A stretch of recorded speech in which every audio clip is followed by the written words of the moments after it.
Hi everybody, Matt here from Matt Likes Comics.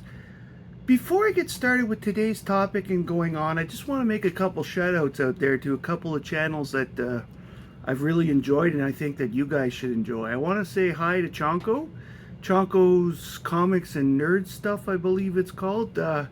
Anyway, I'm going to put his link in the description so that you can check him out. He is fantastic. Mike has done a great job with his channel since he got there. He even made a nice, cool intro not too long back for his channel. I think this is great. Another channel I think everybody should check out is SideQuest Comics. I am really enjoying watching him whenever he's on there. That guy has knowledge probably exceeding mine in some cases, and I really enjoy watching SideQuest Comics.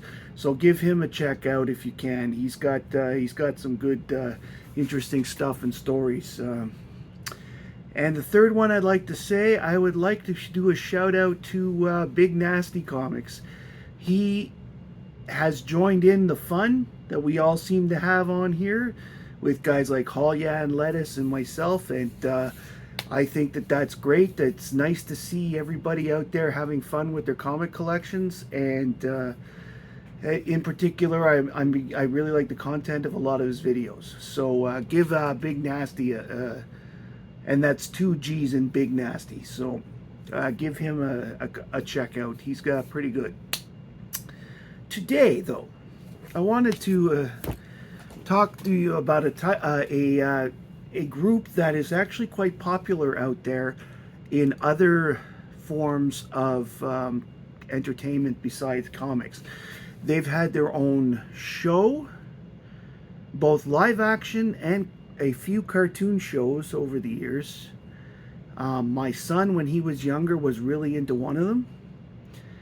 And of course, I'm talking about the Teen Titans. In this case, though, I'm going to be talking about the new Teen Titans once we get going, because this is a part that I have collected the most. The original Teen Titans showed up in Brave and the Bold 54 with only Robin, Aqualad, and Kid Flash as members. This book was written by Bob Haney and drawn by Ramona Frandon, who was the woman, by the way, who created Metamorpho. And she did the art, and it was inked by Charles Paris. Their next appearance was Brave and the Bold 60, where we had these 3 guys show up again, and a new character in the form of Wonder Girl. Wonder Girl showed up by accident because Bob Haney didn't understand that it was that it was actually Diana Prince / Wonder Woman in teenage form. So he thought that was in these fantasy family comics done at the time on the Wonder Woman title. So he thought that it was a separate character. She ended up becoming one with the name Donna Troy very shortly thereafter. So in a way, yes, this is kind of cool. This sort of, in a way, could be considered Wonder Girl, Donna Troy's first appearance, but everybody tends to use the Wonder Girl from the Wonder Woman book as the first appearance. So I don't remember which one it was off the top of my head. This series was consecutive from 1964 until 1973, mostly bi-monthly. Then the title died off for a little bit and was revived in the DC Explosion of 1976 and was canceled for good in the DC Implosion of 1978. And if you don't know what those titles are, meaning the Implosion and Explosion, there are plenty of websites that can explain it. I may make a video about it because I also did, back in the days when I did a blog, I actually did a blog entry on the implosion part. So I do have some information about it. If anybody's interested in seeing that, I could record that at another time. So the Titans franchise was dead for a little bit. But in 1980, George Perez and Marv Wolfman relaunched the title with the new Teen Titans moniker. The first appearances of this team was in DC Comics Presents 26, is an insert to the book. These Titans had a membership of original members Robin, Wonder Girl, and Kid Flash, teamed up with old familiar character Beast Boy, who used to be in the Doom Patrol, and a small part of Titans West, which was part of the 76 to 78 team, with 3 new characters by the name of Cyborg, Starfire, and Raven. This series lasted for 40 issues before being renamed The Tales of the Teen Titans, which then issued issues 41 to 91 under this name. In this video, I am going to cover issues 9 through 15, which represents a period that the Teen Titans were starting to become a team of their own. They were starting to get their own villains. Even though they started with that in number 2 with Deathstroke the Terminator's first appearance, they still were getting their own villains. I mean, because they had the Fearsome Five come after them, but Dr. Light had been around for a long time and had fought Justice League members left, right, and center. So even though there were 4 other members that were new, and the Fearsome Five was basically somebody who fought against the Titans as a group, it weren't 100% theirs. So I'm going to start here with issue 9. Okay? The book is called Puppets on a String. Basically, Changeling is the new name of by the way of Beast Boy. Beast Boy changed his name to Changeling for this series, okay? Changeling asked Robin to help investigate the murders of several Dayton Industries executives. Dayton Industries is the company owned by Changeling's foster dad, Steve Dayton. Okay? They have traced the murders to Green Lantern's old enemy, the Puppeteer, who is now in league with Hive. Hive is an organization trying to take out heroes across the world, and for some reason they harp on the Teen Titans at first. It was Hive that hired Deathstroke in the first place. Through his robot puppets, the Puppeteer has taken control of Cyborg, Kid Flash, Starfire, and Wonder Girl, and turns them against their other teammates. Kid Flash breaks free and manages to free Starfire. Robin takes down Cyborg, and Raven rescues Wonder Girl. They then turn their attention to fighting the Puppeteer and win the fight.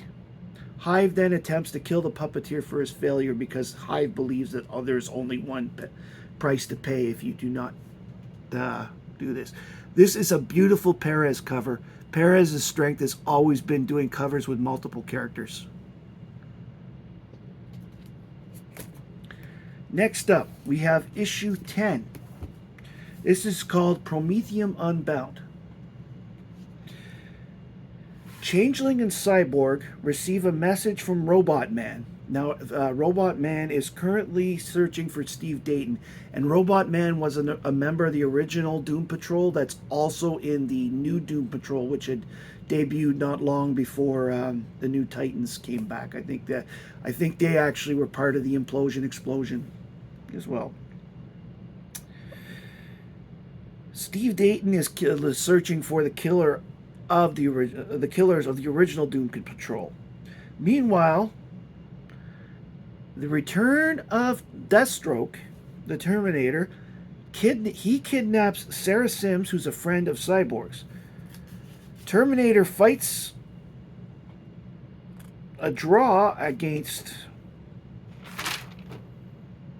Starfire. Oh, see, I still can't read my writing. And then attempts to auction off Dayton Industries' secret plans that he has managed to capture. These are plans for a research project codenamed Prometheum, which offers a unique self-regulating energy source and self-regenerating as well. Using Sarah as a hostage, the Titans are forced to be the guinea pigs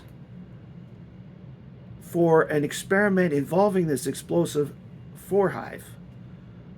The Titans manage to escape, though, and fight Deathstroke and his army. But Changeling becomes mortally wounded by the Terminator, who manages to escape. This is another cool cover. Wolfman and Perez were a great team together. There's a reason why they did the Titans as one of the most, at the time it was out, it was one of the most best-selling books at the time, and why they were asked to do Crisis on Infinite Earths. Issue 11, When Titans Clash. This is a cool cover. This was the first New Teen Titans book I read. I remember it because of the cover and the story. The three female members of the team take Garfield, who is the Changeling, to Paradise Island to have him treated with the purple healing ray, as there is no other way they can save him. Robin, Kid Flash, and Cyborg take up the search for Robot Man as a result. Meanwhile, in the underground realm of Tartarus, Hyperion, who is the guy here, and a Titan of legend of the Greek myths, frees himself from imprisonment. When Wonder Girl confronts him, she suddenly falls in love with him. They then go off together and free the rest of the original Titans, the Greek Titans. Raven, Starfile, and the Amazons go to battle them to try and attempt to rescue Donna. But she refuses to go with them because she loves Hyperion and joins the Greek Titans as they go towards Mount Olympus. This is a great two-part book.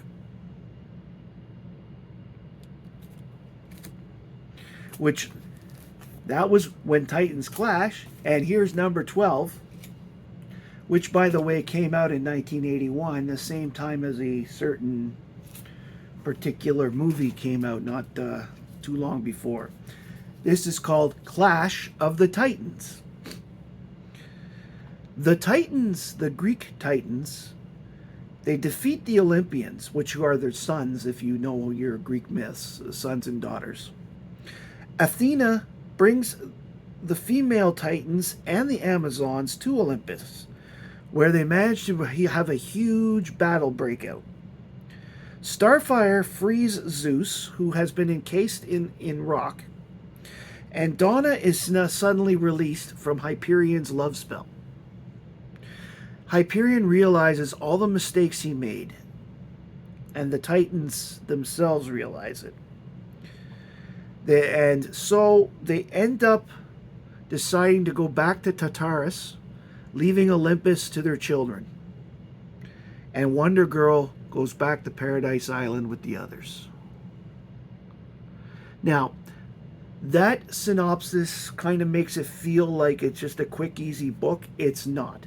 There's a lot that I've left out for the reasons of brevity. I could sit here and tell you what happens on every page, but then you wouldn't have the need to go read the books on your own now, would you? Which is really what I'm trying to do here. I am really trying to spark interest because the Teen Titans, honestly, this is one of the best series DC ever put out. Certainly, right through to about issue 56, 57, under Tales of the Teen Titans, when it became a reprint title for the other Teen Titans book, which was also good. Don't get me wrong here. As long as Marv Wolfman was involved, the writing was absolutely fantastic. Issue 13. Friends and Foes Alike, it's called. Wonder Girl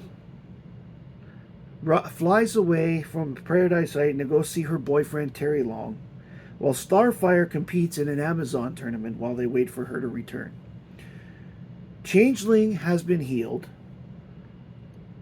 although he briefly goes nuts. I'll use the word nuts as an after effect of the ray, because the purple ray isn't really used often on males, so they're not sure what the effects would be.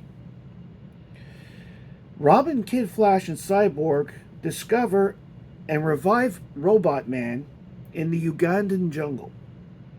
They also discover an underground city that is the stronghold of the killers of the Doom Patrol, Madame Rouge and General Zoll. General Zoll is a former Nazi, and Madame Rouge is a very evil person. And they killed the original Doom Patrol back in, I think it was Doom Patrol, I want to say 94, but I'm not 100% sure on that. Could be Doom Patrol 94 or 96. Anybody who knows that can put it down in the comments, and I'll be very appreciative. Okay? Invading the fortress, they discover that Steve Dayton has been captured by them. Steve Dayton, by the way, married Elastigirl from the Doom Patrol back in the old series, and they adopted Garfield Logan / Beast Boy / Changeling. That is how they all worked together. Rita Farr died with the original Doom Patrol, and Steve is still Garfield's dad, so they're still together, stepdad, whatever you want to call it. They're still together as a family, so to speak, although they're very strained. And that's part of why. Steve Dayton also had a secret identity, well, not so secret, as Mento. He had a mental power help, and he helped some of the Doom Patrol on occasion. And because he wasn't a regular member, he wasn't there when they all died. So here he is on the cover. So this is called Revolution, issue 14. Changeling and the other Titans return to rejoin the boys that are here in Africa, and Steve Dayton is shown to be brainwashed pawn of Madame Rouge and Saul. Mento, which is his superhero name, attacks the Titans until he is defeated by Raven using an illusion. The team then trails the villains' new airborne HQ to the island nation of Zandia, which the evil people then attack. Changeling is separated from the team and is taken prisoner by the Brotherhood of Evil, led by the Brain and Monsieur Malab, who are also Doom Patrol villains, those two. The rest of the Brotherhood members are brand new. This is like their first appearance. And that would be, oh my God. Phobia is one of them. Oh my God, I'm blanking. Oh well. Here we go. There's Voodoo, there's Phaser. They're all on the cover here. Okay, so that's Phobia, the girl, and I think that's Voodoo or Mr. Voodoo, and this is Phase, and this guy, I don't remember his name, but he has the power to to turn people into protoplasm. Issue 15. The Brotherhood of Evil lives again. The captive robot man and the Titans are placed in a devolving pit causing them to be turned back into Neanderthals. Which is funny because, you know, Starfire, what kind of Neanderthal would she be? She's an alien. Saul and Madame Rouge continue the attempted coup of Zandia, which is actually a haven, a national haven for escaped criminals. Changeling joins forces with the Brotherhood of Evil to attack Saul and Rouge and to help to free his teammates and Robot Man. Saul is killed when a bullet ricochets off Robot Man and back at him. And Madame Rouge dies while fighting the Changeling. That isn't quite explained well on how she dies, but something went wrong and she no longer exists. The Brotherhood and Titans escape together and the Titans would let the Brotherhood go on this one as a thank you for helping them out this one time. They reunite with Mento, and that is this book. And I'm going to take a second later and look up the names of the Brotherhood of Evil, and I will post them in the video description, because that's going to drive me crazy until I remember all the names. The Titans were great. I like them. I'm putting together most of the run. I say most because there are other books I want more, so I won't necessarily buy issue 2, which is the first appearance of Deathstroke, unless the deal is so good that I can't refuse. Also, Tales of the Teen Titans 43 is the first appearance of Nightwing. Dick Grayson is Nightwing, so there's another big book in the series. And Annual 3 is when one of their later members passes on, a person by the name of Tara. Anyway, if you liked this video, please like, subscribe, and comment below. I should have been more prepared. I did this 4 days. Anyway. Please like, comment below if you like this. If you are a fan of the new Teen Titans, tell me what your favorite story was. If you weren't a fan, you can let me know too if you didn't like this. Quite simply, I think that Perez and Wolfman, they were the ultimate storytellers together. They just knew how to work together well. Thank you very much for joining me today. My name's Matt, and I like comics, and I hope you do too. Thanks, everybody.